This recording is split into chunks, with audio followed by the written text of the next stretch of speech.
这个也太帅了吧！这个蓝色好好看啊，是一把键盘，它手感好清脆啊。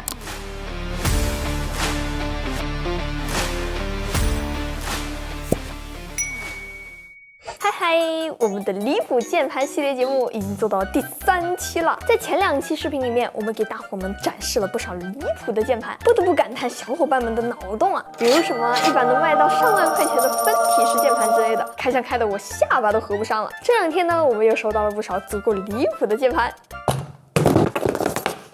这些呢都是来自咱们频道小伙伴们的投稿。那么还是老样子，门票是2个硬币，学生可以半价。关前提醒：键盘这个东西主要还是用来打字的，所以在视频里面出现的各种离谱的键盘，入选的原因更多的是因为它们很花里胡哨，而不是因为实用什么的。所以大伙们看个乐子就好，千万不要冲动消费哦。来，我们的第1把键盘。 来，第1把键盘，我们打开来看一下。这个键盘据说它还要赶行程，好像是周4的样子吧，它就得去赶另外一个展子了。我们来一睹它的真容。噔噔。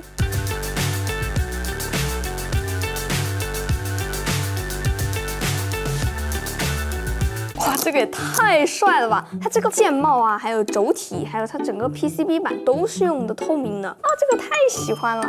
来，我给大家看一下市面上常见的这种全透明键盘啊，你们看它外框这里啊，它们大多数都会把这里做成镀铬的，这样子它就能把里面这些不透明的什么定位板啊、电路板之类的都挡住。看着吧，确实是挺不灵不灵的吼。但其实你看，它就只有这个键帽，还有这个轴体这个位置是透明的。你再看这个，尤其是我翻到背面给你们看一下，你看它这个就可以透过这里看到我的手，哎，这个效果简直是高下立判，好吧？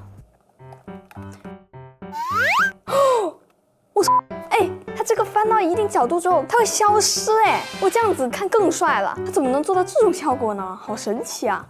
那可能会有小伙伴会好奇啊，就是这种键盘它可以盲打吗？试一下，这个定位应该是没错的。看 F 和 J， 其实还是能找得到的。这键帽的手感嘛，很特别，不是我喜欢的那种类型，但是它手感很扎实。就是你看这些大键都是很稳、很扎实的手感。整体来说，它打字的手感还是挺好的。对于盲打熟练的小伙伴来说，应该不太是问题。怎么样，小伙伴们给这个键盘打多少分呢？大家能接受这种完全不写字的键盘吗？下一把键盘，哇，这个密度贼大，你知道吧？先打开来看一下，噔噔噔噔，哎，这盒子怎么不能完全打开吗？哦，我懂了，高端的盒子就是要打不开。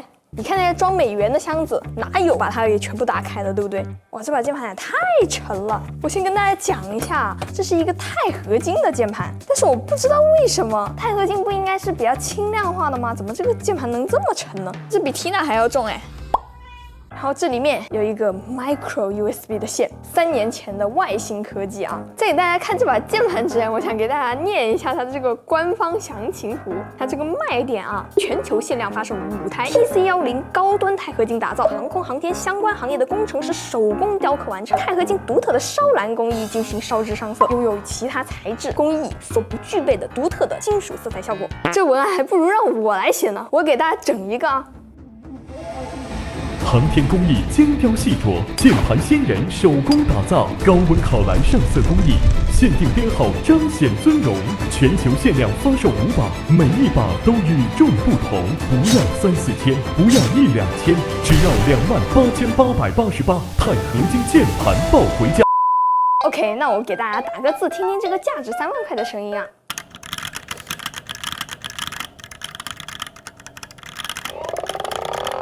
这手感觉跟今天的键盘比起来呢，确实能感受到科技的进步。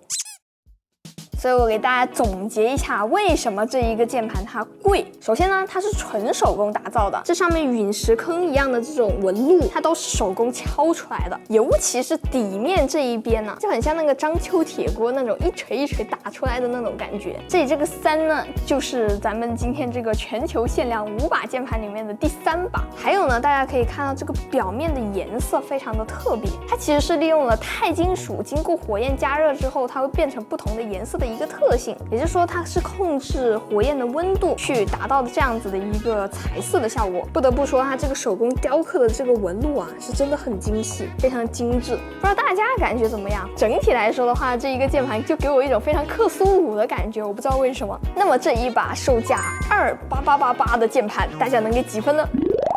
下一把，这个键盘原先在托尼大叔的改造比赛里面出现过，听说我们这儿有一个离谱键盘就寄过来了，嘚嘚，哇！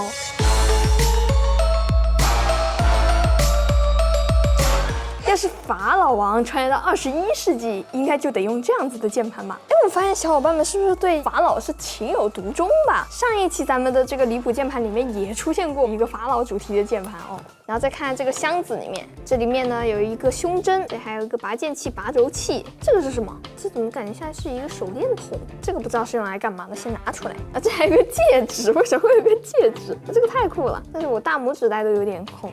但是这一个法老啊，感觉比上一期的那个法老应该是有钱的多。你看它的陪葬品又比较丰富，而且它贴满了水钻，它就连这个音量旋钮都贴了个小水钻，布灵布灵的。功能区的这两个也是自己定制的一个键帽啊，这个 Escape 键上面这个甚至还可以掀开啊，这太酷了，很有意思哎。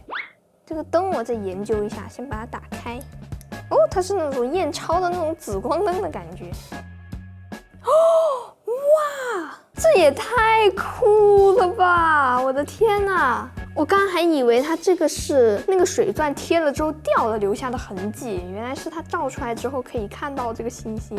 哇，这样我很好奇它除了这个地方还有哪里涂了。再看一下它的背面有没有暗藏玄机啊？哦，它背面也有哎，它把这个 ROG 这个败家之眼是描了一下。我也想买一支笔这样涂自己的这个键盘了。敲一下看它的声音是怎么样的。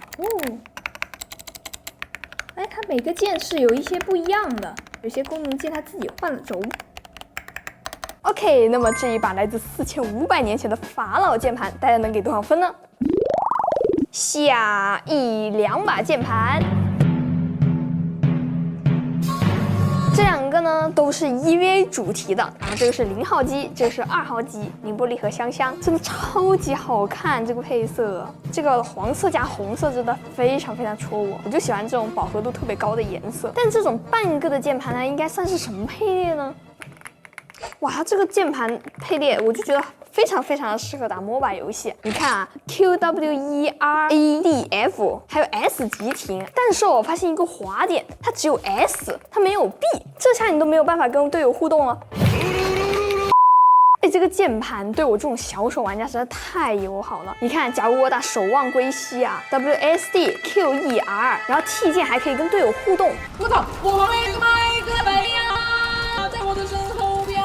哇，绝了！而且以前这个 Ctrl 不是在这个位置吗？因为我手小嘛，我经常是摁不到的，所以我这个 Ctrl 一般是改在我的鼠标侧键上面蹲起啊。你看它现在这个 Ctrl 就在这里了，哎，不用改键位我就能摁得到了，完美啊！看这个0号机，它是用了一块磨砂的这个亚克力，然后底下有个蓝色的亚克力，这样叠起来之后就非常非常的通透这个颜色。我估摸着呀，我看它这个材质应该是亚克力自己切的。接一下键盘，先来试一下0号机。哦，这个可以调音量哎，哇，这个好方便，我最喜欢这种设计的。我还专门买了一个小小的那种键盘，就是因为它有个旋钮可以调那个音量，特别方便。但是上面这个是不是1、2、3、4？我看一下，哦，这是个 Ctrl 加 A， 它是一个快捷键啊。这个是 Ctrl 加 C 吗？哦，真的是，那这肯定是 Ctrl 加 V 了啊，太方便了，这程序员专用键盘。再来看一下另外一个。啊，这个正常多了，1、2、3、4、5、6它都有。如果你打 LL 的话，那个道具栏基本上都是能覆盖到的，像4用的比较多，插个眼什么的。那么这对0号机和2号机，大家能给几分呢？下一把，不知道今天还有没有什么高手啊？看一下，呜呼，一打开全是泡沫纸。这什么啊？这是一把键盘啊？为什么会有人把键盘做成菜刀的样子啊？哎，你不觉得这个很像手工梗做的那一个不锈钢 AK 键盘吗？哎，有异曲同工之妙啊，很好的反映了当代年轻人的精神面貌。谁烦我，我就直接砍他。这个键盘呢，来自 B 站的 UP 主人一。除了这个之外呢，他还记得一个别的。哇，这是一把超级无敌巨细条长形的一个键盘。这都不能说它叫一个键盘了，应该叫它一条键盘比较好一点。它真的好长啊，而且它这个颜色很可爱，让我想到了我的第一把键盘，就是换了那个天使团，这个风格特别的像。我真的对这种马卡龙或是冰淇淋色系真的一点抵抗力都没有，太可爱了。再给大家对比一下，这是我之前自己组的一个60配列的安妮，看这个长度真的很可爱耶。它这个键盘为什么这么长呢？因为它把这个 F 区的所有键都塞到了这里，这里其实才是小键盘，所以说这个键盘才有这么长。那么这两把键盘大家分别能给几分呢？接下来的这一把键盘就有意思了，大家可以猜猜看是谁寄来的？嘿嘿，你们肯定猜不到，看看这是谁？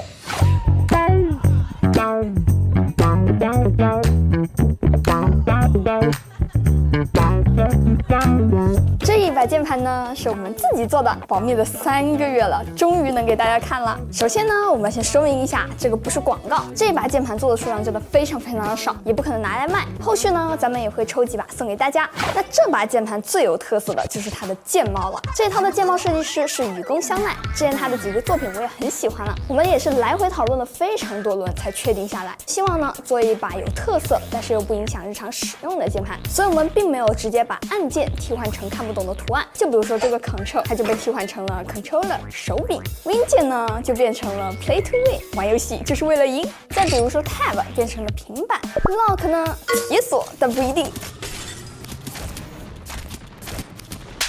再还有就是像 Level Up 这种小设计了，但我要说啊，这里面最有意思的就是这个任意键。咱们平时玩游戏的时候，不是经常都有那个请按任意键以继续吗？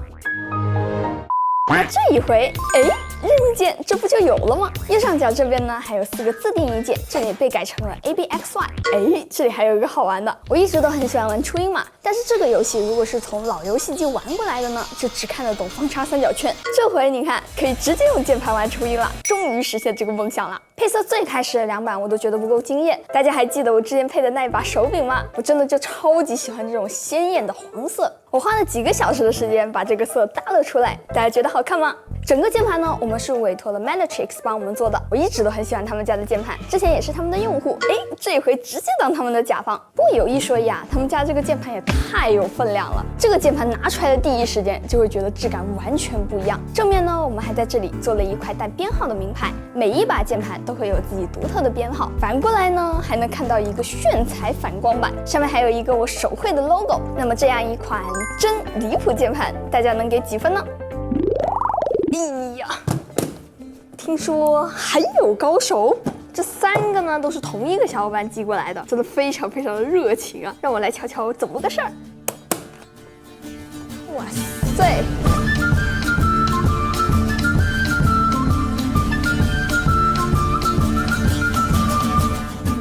哇，他这个做工，我天哪，怎么跟我的键盘长得一点也不像啊？这2把键盘其实小伙伴们在我的视频里面也都见过，这一把嘛不就是怒喵那一把 Alice 配列键盘嘛，那这一把嘛大家也更熟悉了，就是怒喵的分体式键盘，但它跟我的真的完全不是同一个东西。你看到这上面这些雕画都是用刻刀刻上去的叶子，就像这种花纹啊，它真的是很考验人的审美的。如果说这个花纹只出现在一个小角落里面，你可能会觉得很土，但是呢这个东西量变会引起质变的，它这样整个键盘雕上了这个花之后，瞬间变得高级了起来。但是真的一刀一刀的去刻，这得刻多久呀？我的天！咱不算这个人工雕刻的费用，光是这个材料费我都不敢想。这个分体式的键盘啊，原价是11000 ，Alice 键盘原价5000块钱，手一抖，咔，1万块钱就没有了。别人都是客制化，就你是客制化是吧？哦，还真是啊！小伙伴原来发的这个视频里面是有这个键盘的制作过程的，真的就是用一把刻刀直接在上头刻的。别说吓到了，我往这个上面画个画，我估计都得多死几下。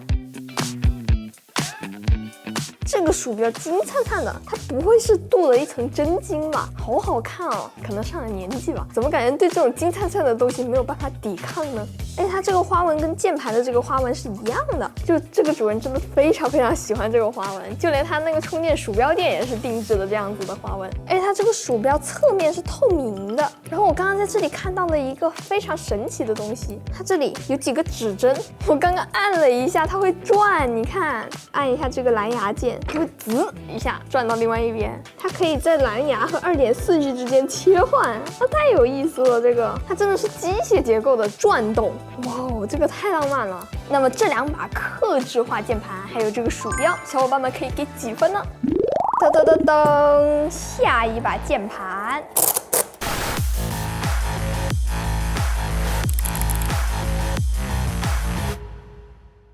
首先它这个风格我就很喜欢啊，我好喜欢这种非常简约，然后有点游戏风的那种感觉。它就是3层板子，上面和下面各是一块亚克力板，底下这个是磨砂的，然后上面这个是透明的，中间夹了一个电路板。我才发现啊，它这个键帽上面这是红板公司的标志，哇，它这个键帽挑的太好了，是工业风配上赛博朋克的这个键帽，哇，无敌了！给大家听一下这个打字，它手感好清脆啊，哎，这个我喜欢。好，我们来通个电看看，哒哒哒哒哒哒哒。它这里还有一个 Bongo Cat， 好可爱呀！我按一下它就会拍一下桌子，还会显示我的打字速度，还有我一共打了多少字。这个点阵灯是我按哪里它会亮哪里，你看。但是我总感觉这个键盘按上去的时候它很晃。咦，给大家看一下，你看它这2层之间，它是用了一个类似于液压杆的一个东西，所以说我打起字来的时候，它才会这样子晃来晃去的。然后我还发现它这里有2个这个 USB 接口啊，它应该是个 hub， 就可以用来接鼠标啊，或者是接手柄之类的。这里面还有小伙伴给我写的便签纸，给大家念一下。七里你好，很高兴与你分享这把有趣的键盘，也感谢你让大家看到的各种各样有趣的硬件。后面还有一个小声的。厚颜无耻的想要切里的签名照。OK， 那么这一把赛博朋克工业风键盘，大家能给多少分呢？下一把，哇，它这个配列也太大了，就感觉刚刚所有的键盘都是这样子的，或是这样子小小的，但现在一上来直接把我这个桌面都快占满了，它就很像之前我们做过视频的那个小霸王学习机啊，就差这里开个卡槽给我插那个卡带了。这个东西感觉真的好有年代感啊！我看一下，它这个键盘是樱桃的 G80-11900，它最早的发售时间是98年，就是我出生的那一年啊。98年的时候它卖多少钱呢？它98年的时候卖1400块钱。嚯，那个年代谁家要是有个这个，那你的小伙伴不得全部争着去你家打游戏啊？给大家打个字听一下，哇！这个键好重啊！我的天，哇，这个很有那种老式复古打字机的那种感觉。按着也太累了。然后小伙伴告诉我，这里是一个触控板，这甚至是2个微动的按键。但这个触控板它用不了了，是因为这个小伙伴他自己把这个线给改了。原先应该是从这里走的一个 PS2 的线呢，然后呢，他为了能用，自己飞线走了一个 Type-C 的接口出来，所以说这个接口带有点歪歪的。你看，那么这么一把穿越时空来到今天的古董键盘，大家能给几分呢？好了，那么今天的键盘展览就到这里啦。小伙伴们今天最喜欢哪一套键盘呢？这2个硬币是不是投得很值？如果说你们看到这里觉得手里也有想要出镜的键盘，也可以投稿在这个邮箱里面。要我说啊，这些键盘中的很多已经不单纯是用来打字的了。今天大家办公、游戏都离不开电脑，而键盘和鼠标就成了咱们手边用的最多的伙伴了。这也是为什么那么多的玩家会给自己弄一把看起来这么酷炫的键盘，因为鼓捣起它们来确实有一种简单的快乐，就好像那些年纪大一些的长辈会盘手串啊、搓核桃一样，键盘可能就是属于今天年轻人们的赛博文玩吧。那么以上就是本期视频的所有内容啦。如果这期视频有点意思的话，记得给我点赞、3连关注哦，这对我来说非常重要。那我是Tilly，咱们下期再见吧，拜拜。